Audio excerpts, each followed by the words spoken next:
Ready to move in premium triplex villas at Kollur APR Projects. జై శ్రీరామ్. ఎక్కడ చూసినా శ్రీరామ నామస్మరణతో మార్మోగుతోంది. ఇక శ్రీరాముడి పుట్టినరోజు వేడుకలు పురస్కరించుకొని అయోధ్య అంతా సర్వాంగ సుందరంగా ముస్తాబైంది. అయోధ్యలో రామమందిర నిర్మాణం, రామ్లల్లా ప్రతిష్టాపన తర్వాత ఇదే మొదటి రామనవమి కావడంతో ఇక్కడ ప్రత్యేక సన్నాహాలు జరిగాయి. అయోధ్యలో అద్భుత దృశ్యం ఆవిష్కృతమైంది. సరిగ్గా 12 గంటలకు బాలరాముడి నుదుటిపై సూర్య తిలకం దేదీప్యమానంగా వెలిగిపోయింది.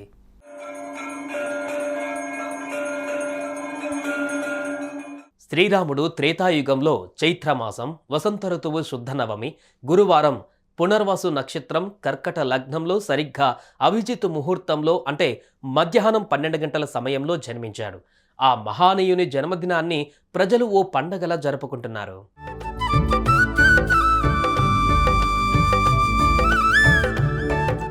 శ్రీరాముడి పుట్టినరోజును పురస్కరించుకొని అయోధ్య అంతా సర్వాంగ సుందరంగా ముస్తాబైంది.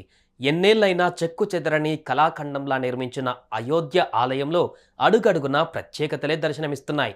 అందులో ఒకటి సూర్య తిలకం. శ్రీరాముడు జన్మించిన సమయానికి సూర్య తిలకం బాలరాముడి నుదుటిపై దేదీప్యమానంగా వెలిగిపోయేలా ప్రత్యేక ఏర్పాట్లు చేశారు. ఇందుకోసం గర్భగుడిలో ప్రత్యేక టెక్నాలజీ రూపొందించారు.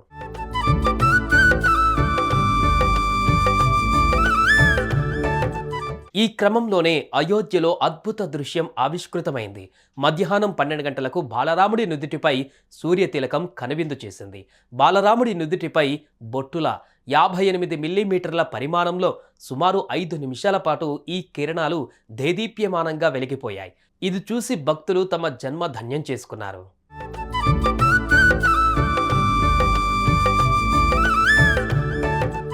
అయితే ఈ సూర్యకిరణాలు రామచంద్రుడి నుదిటిపై ప్రసరించేలా కటకాలు, అద్దాలు, గేర్ బాక్సులు, గొట్టాలను ఏర్పాటు చేశారు. 3వ అంతస్తు నుండి నేరుగా బాలరాముడి నుదిటిపై కిరణాలు ప్రసరించేలా ఈ పరికరాలు అమర్చారు. 3వ అంతస్తులో అమర్చిన మొదటి అద్దంపై పడి అక్కడి నుంచి ప్రతిబింబిస్తూ ఇత్తడి పైప్లోనికి ప్రవేశిస్తోంది.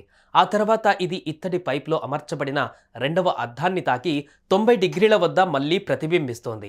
ఆ తర్వాత ఇత్తడి పైపు గుండా వెళుతున్నప్పుడు ఈ కిరణము 3 వేరువేరు లెన్సుల గుండా ప్రవహించి పొడవైన పైపు ద్వారా గర్భగుడి చివర అమర్చిన అద్దాన్ని తాకుతుంది. అలా వచ్చిన కిరణాలు నేరుగా బాలరాముడి నుదుటిపై పడి ప్రకాశిస్తున్నాయి.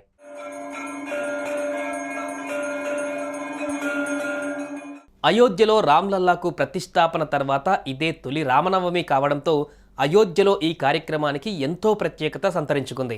ఇక రామ్లల్లా దర్శనం కోసం అయోధ్యకు భారీగా భక్తులు తరలివచ్చి భక్తులు బాలరాముడి నుదుటిపై సూర్యతిలకం ఆవిష్కృతమైన దృశ్యాన్ని కనువిందుగా తిలకించారు. సుమన్ టీవీలో మీ పర్సనల్ అండ్ బిజినెస్ ప్రమోషన్స్ కోసం కింది నెంబర్కి కాంటాక్ట్ చేయండి.